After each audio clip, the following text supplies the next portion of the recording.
para a gente fazer as correções da nossa avaliação parcial, né? São para as turmas da ADM Finanças.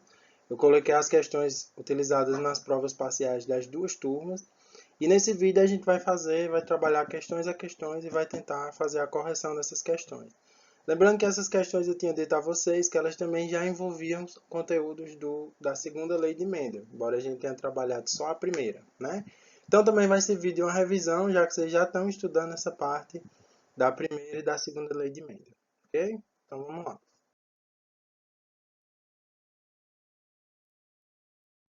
Então, a primeira questão da prova da ADM também estava na prova da Finanças, ela falava assim: na espécie humana existem várias características cuja herança provém de um par de alelos com relação de dominância completa. Na forma do lóbulo da orelha, o alelo dominante é responsável pelo lobo solto e o alelo recessivo pelo lobo preso. A capacidade de enrolar a língua também é determinada por um par de alelos situados em outros cromossomos autossômicos, onde o alelo dominante determina essa capacidade. A probabilidade de nascer um descendente com o lóbulo da orelha preso e a capacidade de enrolar a língua de um casal onde ambos são heterozigotos para as duas características é. Então ele fala de duas características. Essas características, como vocês já sabem do enunciado da segunda lei, elas são independentes, ou seja, elas são determinadas por pares de alelos diferentes. Se você observar, ele fala, ó, um par de alelos com relação de dominância completa, ok? A primeira característica, ele fala do lobo da orelha, ou seja, ela é dominante e é responsável por um lobo chamado solto.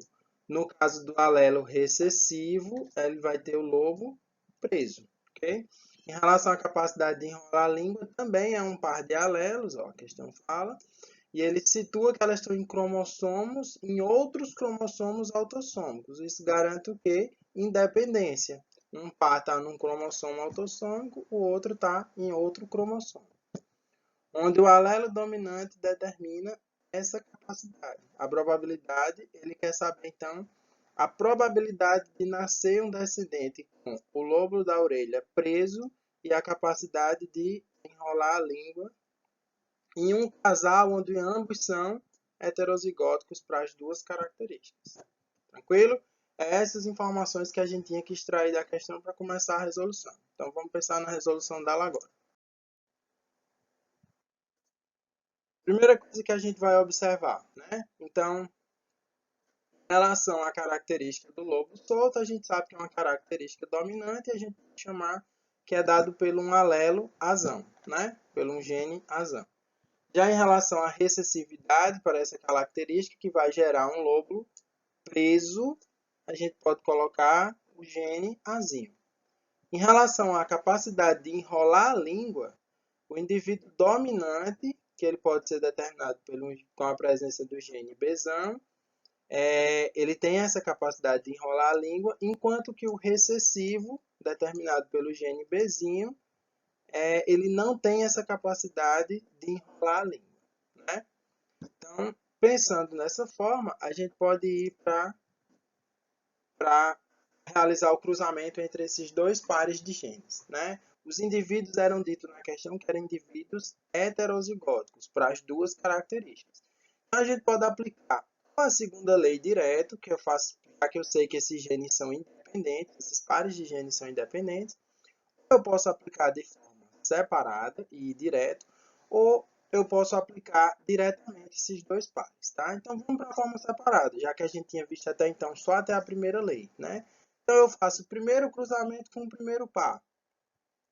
Se vocês lembrarem, cruzamento entre indivíduos heterozigóticos ou híbridos, eu vou ter aquela proporção da primeira lei de Mendel, 3 para 1, ou seja, 3 indivíduos dominantes para um indivíduo recessivo, né?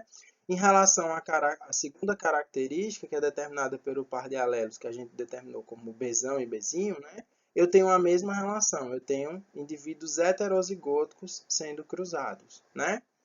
Esses indivíduos heterozigóticos, eu vou ter a mesma proporção de 3 indivíduos dominantes para um indivíduo recessivo. O que é que ele quer na questão? Ele quer que o indivíduo descendente desse casal ele tenha lóbulo preso. Para ele ser lóbulo preso, ele tem que ser recessivo. Então, o indivíduo recessivo, aqui eu só tenho uma possibilidade de indivíduo recessivo. Então, eu tenho uma possibilidade sobre quantas possíveis? 4. Beleza, encontrei a primeira proporção do primeiro par de alelos. A segunda característica que ele quer é a capacidade de enrolar a língua. A capacidade de enrolar a língua é uma característica dominante, né? Então, ele tem essa capacidade de enrolar a língua. O indivíduo dominante, então, eu vou ter 3 pares de alelos, ó, né? 3 pares de alelos, ou 3 possibilidades sobre 4. Então, eu tenho 3 sobre 4. Como eu quero essas coisas somadas, eu quero que o indivíduo tenha o lóbulo preso e a capacidade de enrolar a língua, o que é que eu faço? Multiplicação de fração, né? 1 sobre 4 multiplicado por 3 sobre 4. Eu vou ter qual o resultado? 3 sobre 16. Questão fácil, era só separar, trabalhar a primeira lei, ó. Eu consigo ver os dois pares de forma separada e eu consigo obter exatamente esse resultado. Ok? Então, lá na questão ficava a alternativa correta, letra D. A grande maioria da turma eu percebi que conseguiu responder tranquilamente essa questão, mas houve muito erros de cálculo, né? Houve erros na hora da separação dos genes. Segunda questão. Então, a segunda questão ela vai tratar do mesmo aspecto. Vocês vão ver que a forma de resolução dela vai ser idêntica. Então, nessa questão eu falava assim. Na espécie humana, a habilidade para o uso da mão direita é condicionada pelo gene dominante ESAM, sendo a habilidade para o uso da mão esquerda devido ao seu alelo recessivo, ESIM.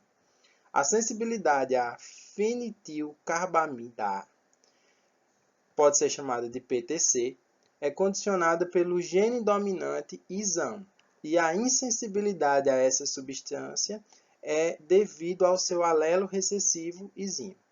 Esses dois pares de alelos apresentam segregação independente. Ó, para quem está estudando a segunda lei aí já sabe o que é uma segregação independente, ou seja, eles ocorrem em cromossomos autossômicos diferentes. Um par vai estar num par, um par de alelos vai estar num determinado cromossomo autossômico, o outro par vai estar em outro cromossomo autossômico. Então, eles segregam na hora, eles se separam de forma independente, na hora da formação dos gametas.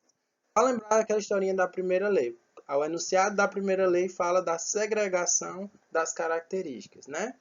Na segunda lei também falamos de segregação das características, só que a gente fala de mais de uma característica segregando de forma independente. Um homem canhoto e sensível ao PTC, cujo pai era insensível, casa-se com uma mulher destra, sensível, cuja mãe era canhota e insensível. A probabilidade desse casal vir a ter uma criança canhota e sensível ao PTC é de, olha lá. Então, só lembrar a historinha lá, né? Se a gente já sabe que são pares diferentes, a gente primeiro tem que definir qual é o genótipo do pai e qual é o genótipo da mãe para gerar aquele mesmo cruzamento que a gente fez na questão anterior. Então, o homem ele é canhoto e sensível ao PTC. E o pai era insensível, né? Já a mulher que ele se casa, ela é sensível, assim como ele, mas a mãe ela é canhota e insensível, ok? Então, vamos lá para a resolução. Como é que a gente resolve essa questão? Primeira coisa é vamos enumerar os alelos, né? Quem é dominante nessa história? A gente vai usar o ESAM, que é o que está determinado como o gene determinante da característica do fenótipo, que é o gene dominante, e ele determina a habilidade para o uso da mão direita. Os indivíduos dominantes usam a mão direita. Já o Ezinho, ele é recessivo e ele tem a habilidade para o uso da mão esquerda. O Isão, ele é dominante, ele indica que o indivíduo é sensível ao PTC, né? Enquanto que o Izinho, ele indica, ele é o gene recessivo, ele indica que o indivíduo é insensível ao PTC, ok? Então, vamos lá. O pai do cara, ele era sensível. Então, o homem, ele é canhoto, a gente já sabe que para ser canhoto, ele tem que ser recessivo, o par de genes dele tem que ser recessivo, né? E ele é sensível ao PTC, certo? Ele é sensível, ele é dominante. Só que o pai dele, na questão, ó, se nós voltarmos para a questão, o pai dele é um indivíduo sensível também. Então, isso indica que ele é heterozigoto, né? Se a gente for por caso da mulher, para determinar o genótipo dessa mulher, então a gente vai pensar, primeira coisa, essa mulher ela é destra, só que a mãe dela é canhota, né? Então, se a mãe é canhota, ela tem pelo menos um genótipo Ezinho. Ela tem um dos genes Ezinho, que passou para a mãe, para a filha. Então, a filha é heterozigótica. Em relação à sensibilidade ao PTC, a mulher, ela, assim como o marido, ela é sensível ao PTC, né? Então, assim a gente determina os dois genótipos dele. Mesma historinha da primeira lei de Mendel. O que a gente vai fazer? Cruzamento separado. Usa o primeiro par de genes e faz o cruzamento. E usa o segundo par de genes e faz um cruzamento. O que a gente vai encontrar nesse cruzamento?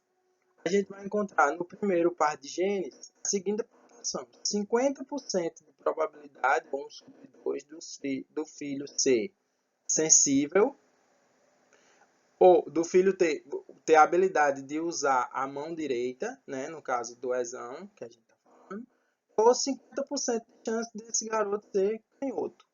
Enquanto que em relação à sensibilidade ao PTC, a gente vai encontrar aquela mesma proporção da primeira lei de Mendel, 3 para 1, ou seja, 3 probabilidades, chances de indivíduo ser dominante para 1 recessivo. Então, ele pode ser 3 chances de um indivíduo ser sensível em relação a uma dele ser insensível, né? Que seria recessivo.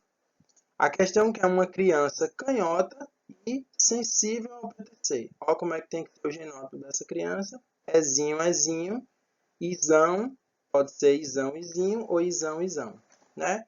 Então, agora a gente vai calcular as probabilidades. Em relação à probabilidade no uso da mão direita, para o caso da esquerda, né, que é o que a questão pede, então a criança tem que ser ezinho, ezinho. Isso significa que são duas possibilidades sobre quantas? Sobre 4. 2 sobre 4. Primeira fração, primeira probabilidade encontrada. Já em relação à criança ser sensível, tenho 3 possibilidades sobre 4. Eu tenho 3 sobre 4. Como eu quero que a criança seja canhota e sensível, ou seja, eu quero a soma dessas duas características, então eu faço a multiplicação de fração.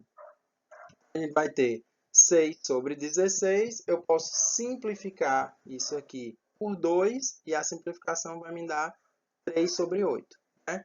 A mesma aplicação que a gente fez na primeira questão.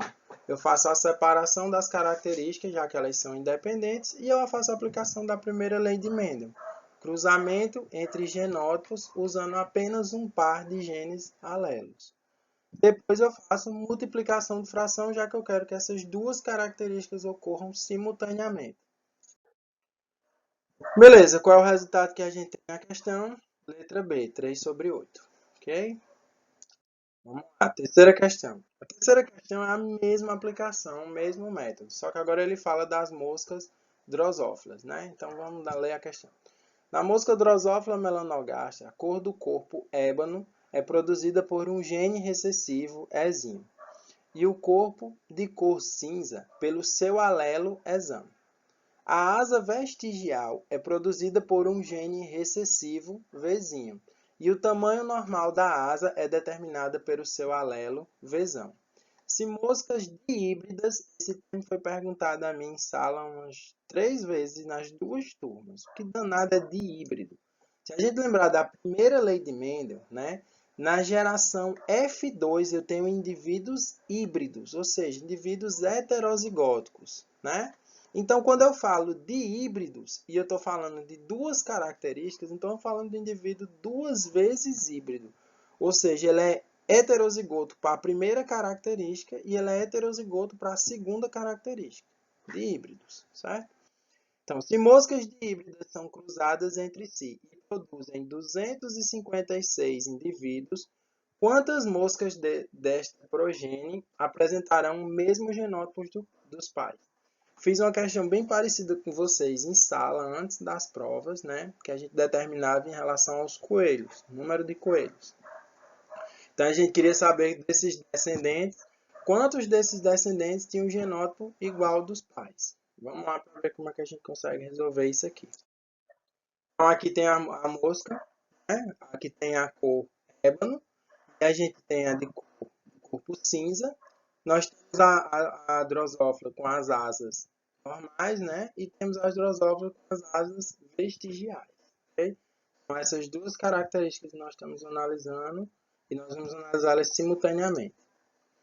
Então, indivíduos que são dominantes, eles apresentam a cor cinza. E a gente vai representar aqui com o gene exame. Já os indivíduos recessivos, eles têm a cor ébano e eles vão ser representados por pezinho, tá? Em relação às asas normais, é uma característica dominante e ela vai ser representada por Vzão. Já os indivíduos recessivos, eles vão ter asas vestigiais. As asas vão estar representadas por Vzinho. A questão falava que era um cruzamento entre moscas dihíbridas, ou seja, moscas que apresentam heterozigose nos dois pares. Então, nós temos esse cruzamento aqui representado por vocês. A primeira mosca ela vai ser Ezão, Ezinho, Vzão, Vzinho, assim como a segunda mosca. Separação dos pares são características independentes, então a gente pode usar a primeira lei de Mendel, não precisa usar a segunda. O que a gente faz na primeira lei? Cruzamento de indivíduos híbridos. Qual é a proporção que eu tenho? 3 indivíduos dominantes para um recessivo, 3 para 1. Mesma coisa para a segunda característica. Cruzamento entre indivíduos híbridos, eu vou ter a mesma proporção. 3 dominantes para um recessivo, né? A questão fala que ele quer saber quantos dos descendentes, de 256 descendentes, quantos desses descendentes têm os genótipos do pai. Como é o genótipo do pai?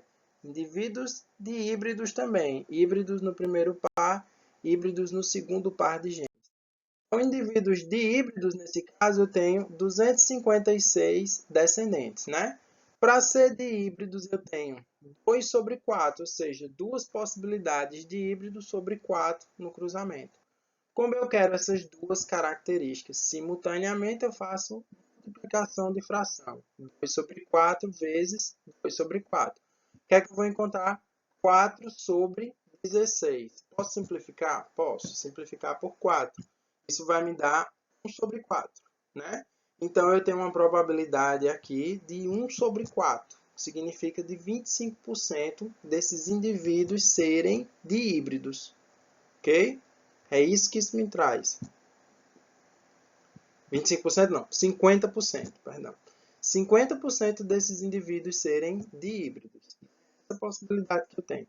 Só que agora eu quero saber em número de descendentes. Se ao todo essas moscas produziram 256 descendentes, o que é que eu faço?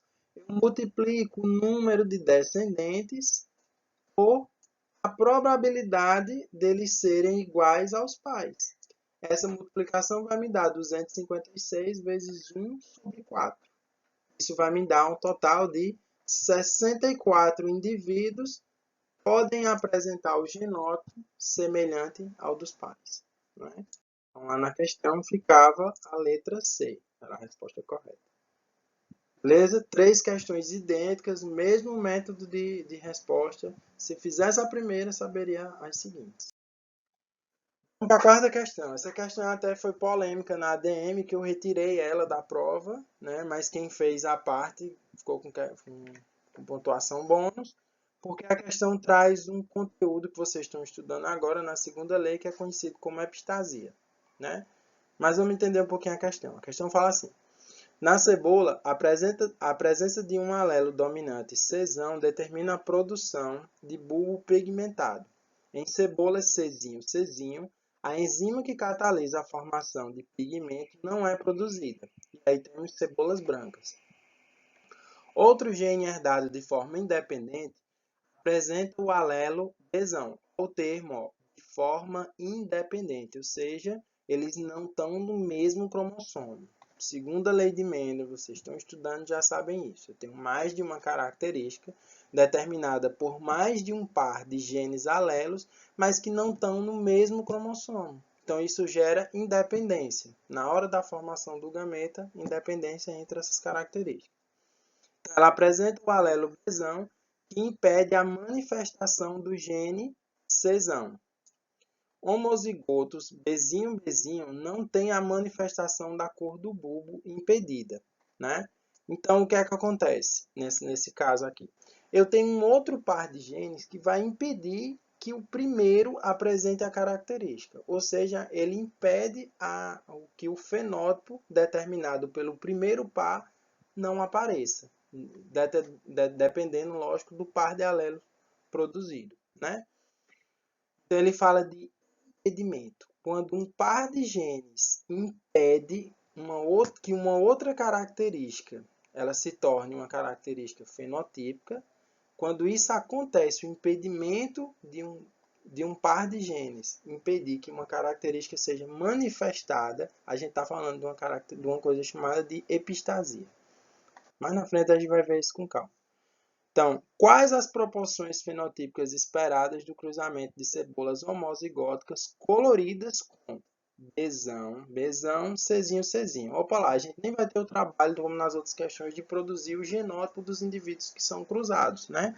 Ele fala de cebolas homozigóticas coloridas, né? E ele já dá o genótipo dessas cebolas. Ele diz que elas são Bzão, Czinho, né? Então, para a resolução da questão. O Czão a gente já sabe que é dominante, ele determina pigmento no bulbo das cebolas. Já o Czinho, ele é recessivo e o bulbo das cebolas ficam na cor branca. Quando eu tenho um indivíduo com Bzão, ele é dominante e aí ele impede a manifestação de Czão, ou seja, a cebola não produz o pigmento no bulbo. Já se o indivíduo for Bzinho, ou seja, recessivo, aí esse recessivo ele não impede a manifestação de Czão. Então a cebola é colorida nesse caso, né? Ele fala de um cruzamento entre indivíduos, cebolas homozigóticas coloridas que têm o genótipo Bzão, Czinho, tá? Eu só inverti aqui embaixo, fiz o cruzamento, já que na sequência a gente vê primeiro a característica, que é essa pigmentação no bulbo da cebola, e depois a gente vê o par de genes que impede, né? O par de gene epistático, aquele que vai impedir que a característica apareça, tá? Então fica Czinho, Bzão, cruzou com Czinho, Bzão. O que a gente vai encontrar de resultado? Primeira lei de Mendel. Separa as características que são independentes, fazemos a primeira, depois a segunda. A primeira é em relação à presença do pigmento ou não na cebola. Se elas são Czinho, eu já sei aqui ó, que eu vou ter cebolas de que cor? Cebolas brancas, elas não produzem o pigmento. Se os dois indivíduos são Czinho, então todos os indivíduos produzidos aqui vão ser Czinho, ou seja, cebolas brancas, né? Já em relação ao par epistático, ou par que causa a inibição da característica, como ele é Bzão, ele é homozigoto, né? Então todos os indivíduos produzidos vão ser Bzão, né? Vão ser idênticos aos pais. Todos os indivíduos são idênticos aos pais. Se os pais são cebolas, então o que é que eu encontro nesse resultado aqui? Eu encontro ó, que todos serão Czinho, Bzão, ou seja, brancos. Todos eles vão ser indivíduos brancos, né? Todos os indivíduos vão ser brancos. Então, se eles são brancos, qual é a proporção que eu tenho? 4 sobre 4 vezes. Eu quero as duas características juntas, né? Para eles serem brancos ou coloridos. A questão é saber qual a proporção de cebolas brancas e coloridas que serão produzidas nesse cruzamento aqui. Então, eu tenho 4 sobre 4, né, multiplicado por 4 sobre 4, já que todos os indivíduos produzem o mesmo genótipo. Isso vai me dar 16 sobre 16. Qual era a resposta correta da questão? Letra E, 16 sobre 16 de cebolas brancas, né? Então, todas as cebolas produzidas, todos os indivíduos produzidos vão ser brancas. Beleza? Questão fácil, assim como a primeira, a segunda, a terceira. Mesmo método, mesma forma de aplicação. Vocês já conheciam a primeira lei, separa o par de gene e respondia. Não é uma questão como se trata, como falei para vocês, de epistasia. Vocês estão estudando epistasia, é uma boa forma de vocês testarem, responder questões como essa, que trazem a epistasia como tem esse efeito de inibir que uma determinada característica ela se torne fenotípica. Quinta questão. Um caso bastante conhecido de epistasia dominante é a cor das galinhas. O gene Czão determina, a gente está falando nessa questão 5, de epistasia, tá? Então, é o mesmo conteúdo. Lembra que eu falei que a parcial de vocês ia ser uma prova que já introduziu o conteúdo da segunda lei de Mendel? Essa era a intenção, era que vocês trabalhassem já alguns termos que é comum à segunda lei de Mendel. Então, a questão falava que um caso bastante conhecido de epistasia dominante é a cor das galinhas. O gene Czão determina que as galinhas sejam coloridas. O gene Czinho determina a cor branca. Entretanto, o gene Isão é epistático, ou seja, aquele que causa inibição. Quando falar em gene, um par de genes alelos epistático é o que vai causar inibição numa determinada característica. O gene Isão é epistático, diferentemente do alelo Izinho, que não possui nenhum efeito inibidor. Diante disto, marque a alternativa em que se encontra o genótipo de uma galinha. Ele queria uma galinha colorida na questão. Então, ele queria saber como uma galinha colorida ia ser produzida em relação a esse cruzamento, né? Então, o que a gente tem naquela questão é a mesma aplicação da epistasia, né? Eu quero que vocês agora, né, façam isso. Vocês vão resolver essa questão das galinhas coloridas usando essa mesma lógica, essa mesma forma de utilização. E aí vocês vão testar, trabalhar a epistasia nessa questão, tá? Algumas pessoas acertaram essa questão, outras deixaram em branco, não fizeram. E é uma questão fácil, vocês vão conseguir resolver facilmente. É tanto que eu nem coloquei aqui na aula a resolução dessa questão, né? Porque eu quero que vocês trabalhem a epistasia. A gente já fez a epistasia na anterior das cebolas. É o mesmo método, vocês vão só aplicar o método e vão fazer a resolução dessa questão. Quem tiver dúvida, me chama lá no WhatsApp que eu tiro essa dúvida para vocês. Na prova da ADM, ela tinha duas questões bônus, que eu falei que essas questões bônus valiam 1 ponto cada uma delas. Então, a prova tinha um total de 12 pontos. Valia 10, esses dois poderiam ser usados, por exemplo, na bimestral. Algumas pessoas já usaram direto para fechar o 10 na parcial. Outras, essa nota do bônus fica para a prova de vocês bimestral, que a gente vai pensar como vai fazer essa prova. Tá? A sexta questão é uma questão aberta, questão interpretativa, e ela falava assim. Um homem com ausência de alguns dentes incisivos e molares superiores, de olhos castanhos e polidactilia, casa-se com uma mulher de fenótipo igual e tem uma filha de olhos azuis, normal para os dentes e para o número de dedos. Para quem não sabe, polidactilia são pessoas que têm uma produção de dedos a mais, pode ser nos membros superiores ou inferiores, ou seja, na mão. Geralmente elas têm 6 dedos na mão, 7 dedos chegam a ter em cada uma das mãos ou nos pés também. Então, uma produção a mais em relação ao número de dedos. Já essa ausência de alguns dentes, existe um par de genes que determina a quantidade total de dentes na boca, obviamente. A grande maioria da população tem a quantidade normal, são 32, mas existem pessoas que têm uma produção menor, principalmente os dentes de trás, são os molares e alguns os incisivos, né? Então, existe uma diminuição no número desses dentes. Pode ser determinado também por um par de genes. Em relação à cor dos olhos, também um par de genes determina se os olhos são castanhos ou os olhos são de cor clara, azul, verde, esverdeado, né? Então, a questão fala que quer saber qual a probabilidade de o casal ter outro filho do sexo masculino com todas as características dominantes. Bruno, como é que eu vou saber o que é dominante e o que é recessivo, já que na questão ele não traz, né? É uma questão que pede um pouco de raciocínio lógico. Se você observar, a mulher e o homem são idênticos. Então, eles têm alguns dentes, a ausência de alguns dentes. Eles possuem olhos castanhos e eles possuem polidactilia. Mas a filha deles, ela tem olho claro, né, olhos azuis. ela tem as características normais tanto para os dentes como para o número de dedos.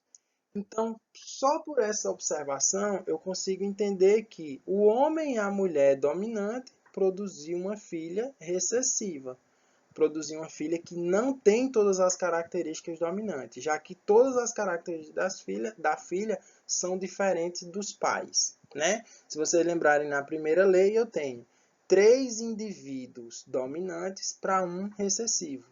Então, se nas 3 características a filha que eles têm ela é diferente do pai e da mãe, não significa que a mãe pulou a cerca, não. Significa que a filha produzida ela é recessiva nas 3 características. Já os pais têm características dominantes. Assim fica fácil agora responder. Embora sejam 3 características, a gente vai usar mais letrinhas do que apenas só Azão e Bezinho. E Bezão, por exemplo, a gente também vai usar agora o Czão. Então, no Azão eu tenho indivíduos dominantes, ausência de molares e incisivos. Azinho eu tenho indivíduos recessivos, presença de todos os dentes, né? E em relação ao Bezão, eu tenho um indivíduo dominante com olhos castanhos e recessivo olhos azuis, foi o que aconteceu na filha, né? No caso do Czão, eu tenho um indivíduo dominante, ele tem polidactilia, ou seja, ele tem os dedos a mais, e o recessivo, ele é sem polidactilia, ele tem um número normal dos dedos. Okay? O homem e a esposa vão ser dominantes, né? Só que para saber se eles são homozigotos ou heterozigotos, eu tenho que olhar para a filha.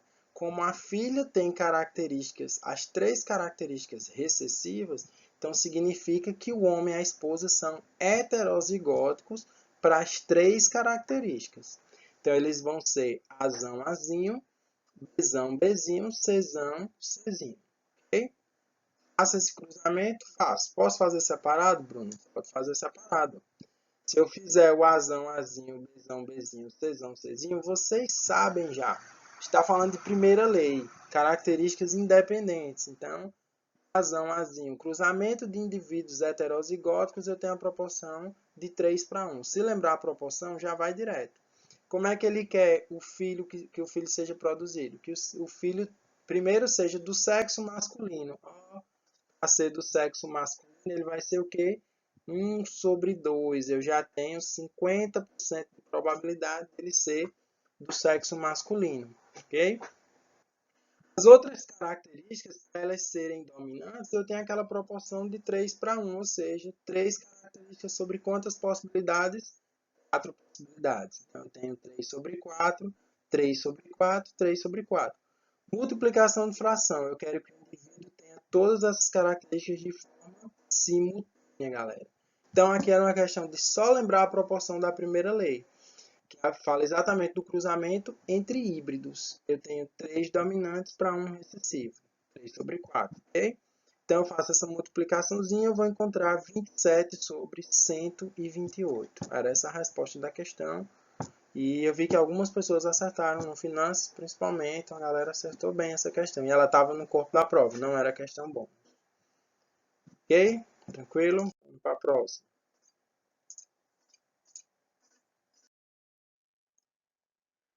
Sétima questão, também era questão bônus na ADM. Ela traz um texto, uma questão da UFC de 2006, e ela fala assim. Leia o texto a seguir. A doença de Alzheimer é uma afecção neurodegenerativa progressiva e irreversível, que acarreta perda de memória e diversos distúrbios cognitivos. Em geral, a ADA é acometimento tardio, de incidência ao redor de 60 anos de idade. Ocorre de forma esporádica, enquanto que a DA de acometimento precoce, de incidência ao redor de 40 anos, mostra recorrência familiar. Cerca de 1/3 dos casos de DA apresentam familiaridade e comportam-se de acordo com um padrão de herança monogênico autossômico dominante. Já deixei marcado para vocês verem. Ele fala do padrão da herança. Vamos quebrar essa palavra feia. Monogênico significa determinado por o quê? Por um gene, né? Por um par de genes, a gente já sabe. Por isso que é monogênico. É o único par que vai determinar. Autossômico, porque tem cromossomo de qual tipo? Autossômico, do que tem todas as outras características que formam o indivíduo. E esse par significa que ele é dominante. O indivíduo ter a doença de Alzheimer precoce, ele vai ser determinado por um par de genes autossômicos dominantes, ok? Estes casos, em geral, são de acometimento precoce e famílias extensas têm sido periodicamente estudadas. Beleza? Esse é um texto de uma revista, né? Foi trazido. E aí vamos para a questão. A questão quer saber assim. Considerando o texto acima e o histórico familiar a seguir, responda ao que se histórico familiar. Um rapaz cujas duas irmãs mais velhas, o pai e a avó paterna, manifestaram a doença de Alzheimer de acometimento precoce. Então ele te dá um histórico familiar aqui simples, e aí na questão ele dá uma legenda para a gente produzir o quê? Um heredograma. Então tem quatro alternativas na questão. A primeira, ela quer que vocês montem um heredograma para o histórico familiar acima. A segunda, qual a probabilidade de o rapaz em questão também ser portador do gene responsável pela forma de acometimento precoce da doença? A terceira, quais indivíduos do heredograma são seguramente heterozigóticos para esse gene? E quarto, explicar o padrão de herança mencionado no texto. Ok? Quatro questões, quatro alternativas para ser respondidas dentro da questão. A primeira coisa que a gente tem que fazer é montar o heredograma, né? Então, pelo heredograma, o que é que eu tenho? O indivíduo, né? Primeiro, ele é filho de uma mãe que tem a doença, que tem o acometimento, tem a anomalia, e um pai normal. Surgiu ele. Esse indivíduo, ele casa-se com uma mulher normal também, né? Só que o que é que eles produzem? Eles produzem os seguintes descendentes: duas filhas que apresentam a doença, né? Que apresentam o Alzheimer precoce, e um filho que é o que a gente vai descobrir, é o que a questão quer saber, né? Então, primeiro é montar esse heredograma. Está respondida a primeira lá, montamos o heredograma. A segunda é a gente, a partir do heredograma agora, gerar o genótipo dos indivíduos, né? Então, as duas irmãs dele, por que eu coloquei aqui que elas são heterozigóticas? Porque elas vão receber um gene da mãe. A mãe é normal. Então, elas vão receber obrigatoriamente um azinho da mãe. Então, elas são heterozigóticas, né? Eu já posso dizer que esse rapaz também vai receber esse azinho, né? Mas a questão não quer saber se ele vai receber o azinho ou não. O que a questão quer saber é qual a possibilidade desse indivíduo ser portador do azão desse pai aqui. Tá? Então vamos primeiro chegar nessa história aí. Eu sei que essas duas garotas aqui elas são seguramente heterozigóticas. Também como eu tenho certeza que do pai dele, o pai do pai do rapaz da questão, né? Seria o avô, ele é azinho, né? Ele é porque ele é um indivíduo normal. A questão fala que é determinado por um par de genes alelos, que fala em monogênese, né? Monogênica, né? Que a doença é monogênica, ou seja, um par de genes que determina, dominante. Então, se é dominante, os indivíduos normais são os recessivos, né? Os indivíduos dominantes são os que apresentam o Alzheimer precoce. Por causa disso, eu sei que como o avô dele ele é normal, então ele é azinho, ele também o pai dele herdou um gene recessivo, o azinho. Então ele é também seguramente heterozigoto. Agora, em relação à mãe dele, eu sei que ela tem um azão, né? Mas eu não sei se ela é heterozigota ou se ela é homozigótica. Porque eu não sei, por exemplo, quem são os bisavós do menino. Ok? Tranquilo? Então, esse cruzamento é fácil agora de resolver, né? Eu tenho um indivíduo azinho com um indivíduo azinho. A mulher é azinho. Né? Nesse cruzamento, o que é que eu vou encontrar? Eu vou encontrar a seguinte proporção. Eu vou encontrar que para ele ser portador do gene da doença, duas possibilidades sobre quantas? Sobre 4, né? Então, eu tenho 2 sobre 4, que eu posso simplificar, isso me dá 1 sobre 2, que é a mesma coisa de 50%. Então, existe 50% de probabilidade de um indivíduo ser portador do gene, ó, e o portador significa um azão, né? já que é dominante. Então, ele ser portador do gene que pode causar o Alzheimer precoce, ok? Sobre os indivíduos que são seguramente heterozigóticos, eu já respondi para vocês. As duas irmãs dele são seguramente heterozigóticas e o pai dele é seguramente heterozigótica. A avó eu não consigo determinar se ela é heterozigótica porque eu não sei dos bisavós do garoto, ok? Sobre o padrão de herança gênica, a gente pode chegar na seguinte conclusão, ó, desse padrão.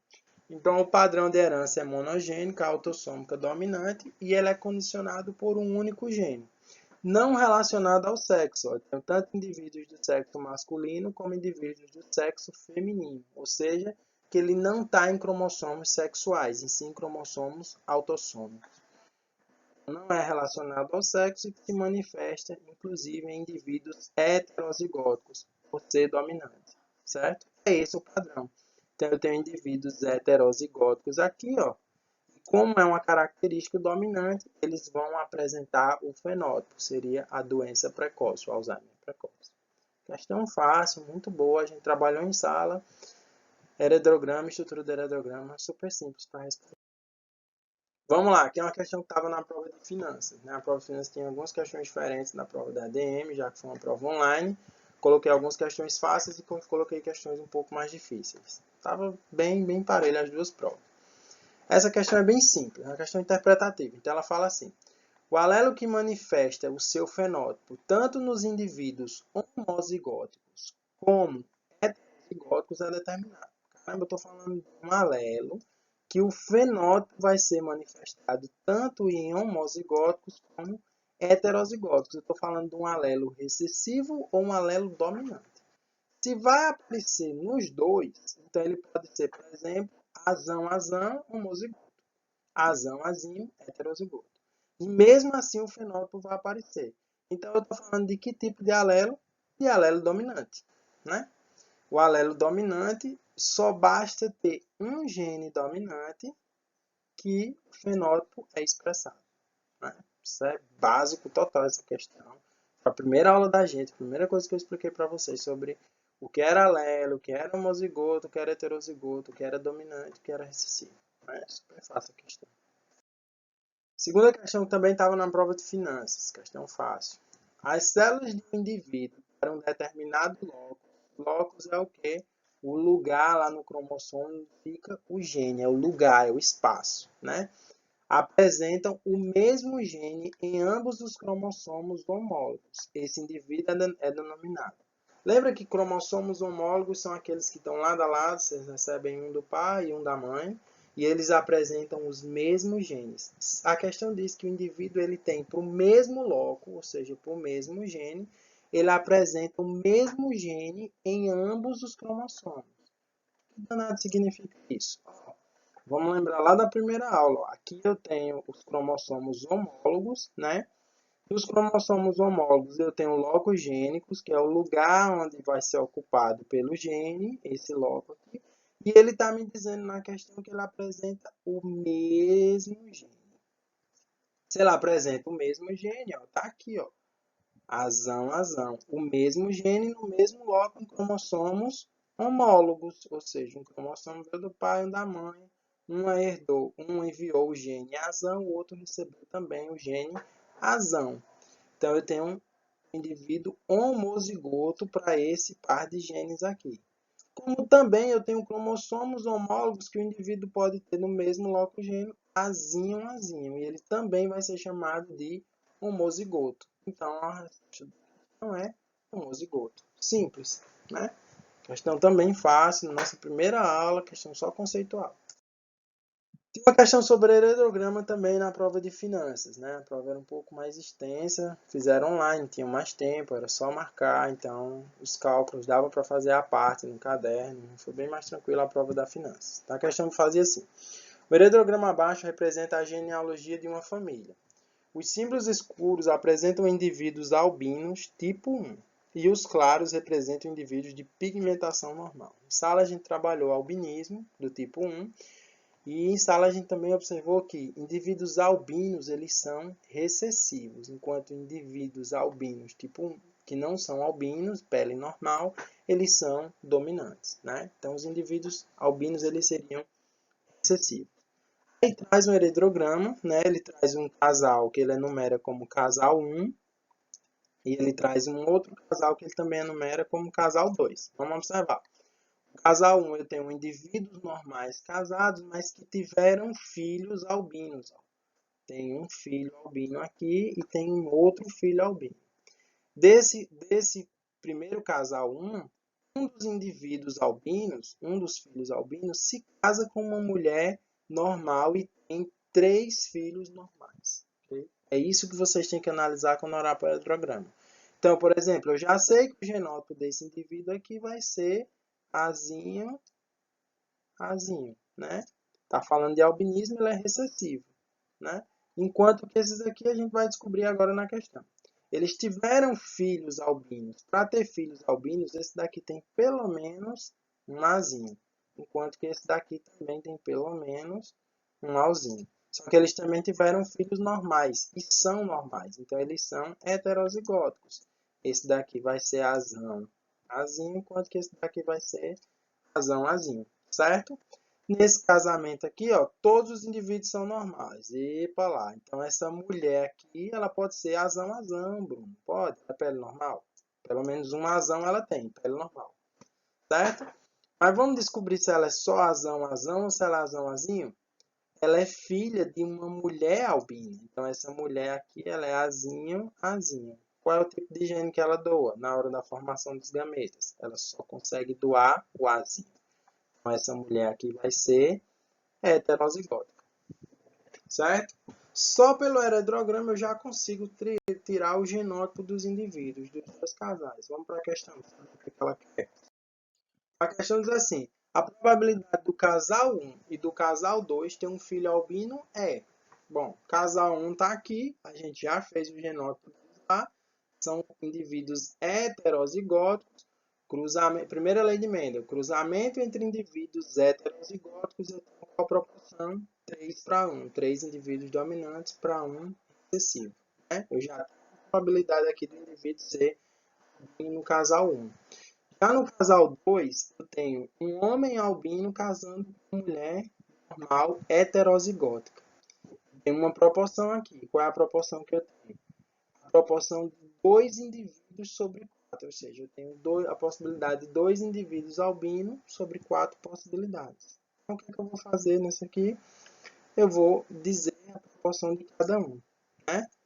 No casal 1, o que é que eu tenho? Sobre 4, né? 1 sobre 4 possibilidades.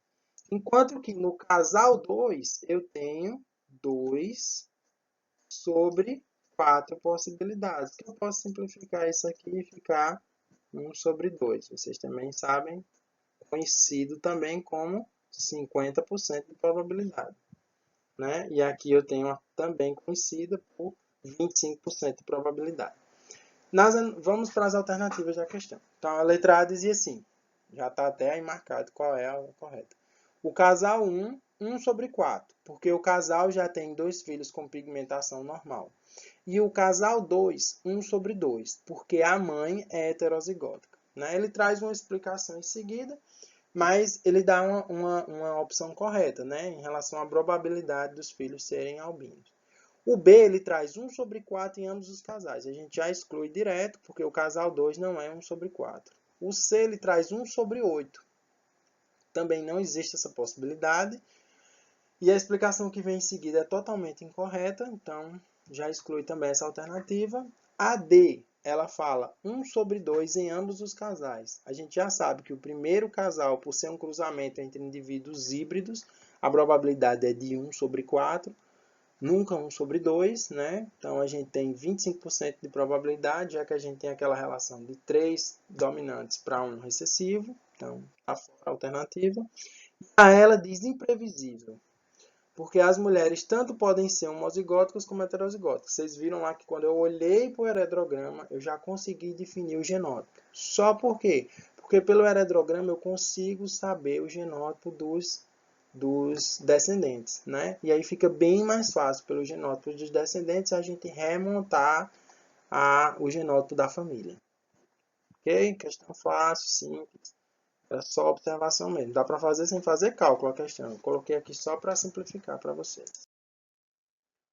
A última questão que tinha na prova de finanças, ela falava de tipos sanguíneos. Foi a única turma que trabalhou com tipo sanguíneo, enquanto que a ADM não fez. Mas a ADM vai fazer uma lista sobre tipos sanguíneos, né? Então a questão é simples. É bom que a gente vai trabalhar um pouco sobre os tipos sanguíneos, que a gente teve a aula prática. Então a questão fala assim. Imagine que o homem do tipo sanguíneo O casa-se com uma mulher do tipo sanguíneo AB. Qual é a probabilidade desse cruzamento gerar descendentes com o sangue tipo O? A letra A, ela traz assim, a probabilidade é nula, pois esse cruzamento só originará descendentes A, B e AB. Então, antes de a gente ir para as alternativas, vocês precisam lembrar, né, que isso aqui a gente está falando de uma relação de codominância, né? O sistema ABO, ele é um exemplo de codominância, que é uma exceção àquela primeira lei de Mendel. O que é que significa na codominância? Significa que eu tenho duas características, né? Que seria o tipo sanguíneo A e o tipo sanguíneo B, que quando eles se encontram, eles geram um novo fenótipo e eles codominam. Esse novo fenótipo tem características de ambos, né? Então, a característica é uma relação de codominância. Não existe um alelo dominante sobre o outro, né? Então, com isso aí na mente de vocês, a gente vai voltar e fazer esse cruzamento. O homem é do tipo O, né? O par de alelos que determinam O, a gente enumera como izinho, né? Então, o homem é O, ele é izinho, izinho. Seria o que a gente teria como recessivo, né? As pessoas com sangue do tipo O seriam recessivas. Já a mulher, ela fala que é do tipo AB. Como eu estou falando de codominância, ou seja, ela tem um gene que ela herdou A, que seria isão A, e ela tem um gene que ela herdou do pai ou da mãe, que a gente chama de isão B. Aqui surge um tipo sanguíneo novo, que é o tipo sanguíneo AB. Então, por isso que é um exemplo de codominância. Nem A domina sobre B, nem B domina sobre A. Eles dominam juntamente e geram um novo fenótipo, ou seja, um novo tipo sanguíneo. Nesse cruzamento aqui, então o que é que eu vou produzir? IA vai cruzar com Izinho, eu vou ter dois indivíduos, duas possibilidades de Isão A, Izinho, Isão A, Izinho. Enquanto Isão B a com Izinho, eu vou ter Isão B, Izinho, Isão B, Izinho. Então, nessa questão, o que eu tenho? 50% de chance, né, ou 1 sobre 2, ou 2 sobre 4, como vocês acharem melhor, do indivíduo ter sangue de qual tipo? A. E eu tenho os mesmos 50% de chance, ou 1 sobre 2, ou 2 sobre 4, duas possibilidades sobre 4, do indivíduo ter o sangue do tipo B. Né? Então, agora eu vou para as alternativas da questão. A letra A fala, a probabilidade é nula, pois esse cruzamento só originará descendentes A, B e AB. Ele quer saber qual é a probabilidade desse cruzamento gerar descendentes com sangue do tipo O. Não existe possibilidade de um indivíduo ter sangue do tipo O nesse cruzamento aí. O indivíduo ou vai ter sangue A ou vai ter sangue do tipo B. Só que ele só originará descendentes AB e AB. Aí aqui está errado. Indivíduos AB não vão ser produzidos nesse cruzamento. Só indivíduos A ou B, né? Então a alternativa está errada por isso. A probabilidade realmente é nula, mas está errada por produzir indivíduos AB. A letra B diz que a probabilidade é de 100%. Acabou, a gente nem continua lendo, né? Errado. A C, a probabilidade é nula. Opa, está correto. Pois os descendentes gerados poderão ter apenas os genótipos IA, Izinho e IB, Izinho. Opa, correto. Né? Então a gente já sabe que a alternativa correta vai ser essa. Aqui vem com a probabilidade de 50%, chance nenhuma, e a probabilidade é de 25%, chance nenhuma. A alternativa correta era a C. Então, pessoal, é isso. Essa foi a correção das duas avaliações, tanto do Finanças como do ADM. Espero que vocês tenham aproveitado. E é isso aí, continua os estudos. Segunda lei de emenda, vou preparar um trabalho para vocês, um estudo dirigido. A gente vai fazer online, assim como eu fiz a prova do Finanças, para vocês trabalharem essa avaliação. E depois eu gravo um novo vídeo com resoluções de questões para vocês. Dúvidas, só me chamar no WhatsApp, beleza? É isso aí.